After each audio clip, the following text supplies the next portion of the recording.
بسم اللہ الرحمن الرحیم وسواء علیہم. واو کی تو ادائیگی میں نے آپ کو بتایا کہ ہونٹوں کی گولائی سے آپ نے ادا کرنی ہے. بالکل ہونٹوں کو آپ نے گول کر لینا ہے, اتنا گول کر لینا ہے کہ پینسل کا سکہ تو گزر سکے لیکن پوری پینسل آپ کے ہونٹوں میں سے نہ گزر سکے. اتنا گول کر کے آپ نے واو کی ادائیگی کرنی ہے.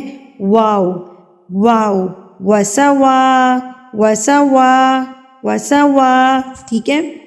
اب یہاں پر جو آپ کو مد نظر آ رہی ہے اس مد کو کہتے ہیں مد متصل یعنی کہ بڑی مد. اب اس کی پہچان کیا ہے کہ اس مد کے فوری بعد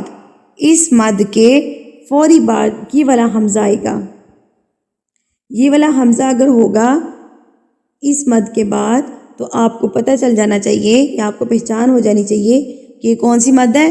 مد متصل یعنی کہ بڑی مد ہے جس کو ہم نے 4 حرکات کے برابر کھینچنا ہے. 4 حرکات ہم کیسے کاؤنٹ کریں گے؟ 4 حرکات ہم کاؤنٹ کریں گے کہ اپنی 4 انگلیوں کو بند کر لیں گے اور 4 بند انگلیاں کھولنے میں ہمیں جتنا ٹائم لگے گا اتنا ٹائم آپ نے بڑی مد کو یعنی کہ مد متصل کو کھینچ کے پڑھنا ہے. کیسے پڑھیں گے؟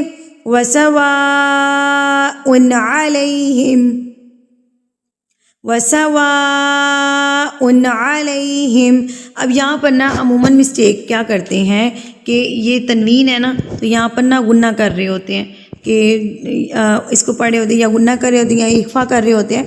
تو دونوں چیزیں غلط ہیں. یہاں پر نہ تو غنہ ہوگا اور نہ ہی اخفا ہوگا. ان غلط ہے, اون بھی نہیں کرنا, ان بھی نہیں کرنا, دونوں غلط ہے.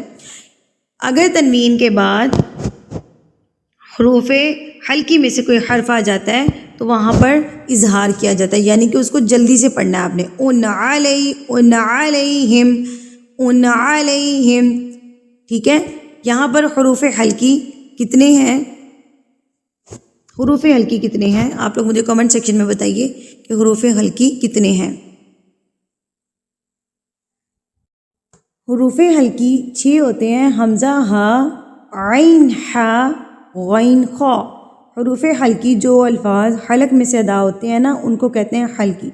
تو جب تنوین کے بعد حروف حلقی میں سے کوئی حرف آئے گا تو یہاں پر ہم اظہار کریں گے, نہ کہ ہم یہاں پر اخفا یا غنہ کریں گے. ان یا اون دونوں غلط ہیں. وَسَوَاءٌ عَلَيْهِمْ فوری سے آپ نے پڑھنا ہے. ان علیہم. أَأَنذَرْتَهُمْ را پہ میں نے بتایا تھا کہ زبر ہو تو پر پڑھا جائے گا, پیش ہو تو پر پڑھا جائے گا, لیکن را کے نیچے جب زیر ہوگی تو وہ باریک پڑھا جائے گا. اب کوشچن یاد ہے کہ را اگر ساکن ہو تو تب اس کو کیسے پڑھیں گے؟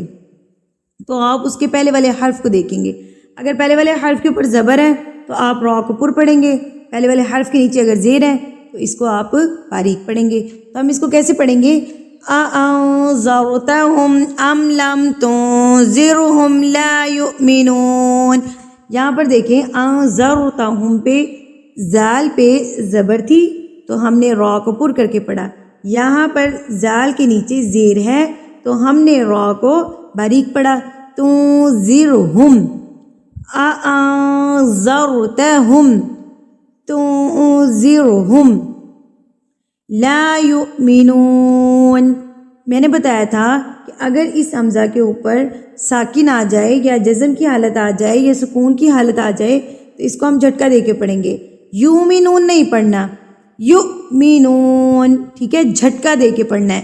یؤمنون. انما تنذر. اب یہاں پر دیکھیے کہ نون مشدد ہے تو نون مشدد اور میم مشدد پہ کیا ہوتا ہے؟ غنہ کیا جاتا ہے. غنہ کا مطلب ہے ناک میں آواز کو لے کر جانا. کتنے ٹائم تک؟ 1 حرکت کے برابر. انما تنذر من اتبع الذکر.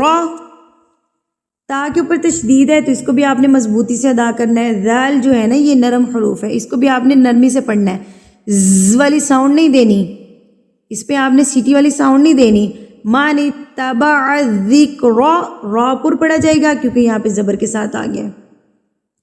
وخشی الرحمن، را کے اوپر تشدید ہے اور را کے اوپر زبر بھی ہے، اس کو ہم نے مضبوطی کے ساتھ پر کر کے پڑھنا ہے، یعنی کہ ہونٹوں کو تھوڑا سا گول کریں گے نا تو پر ادائیگی ہوگی۔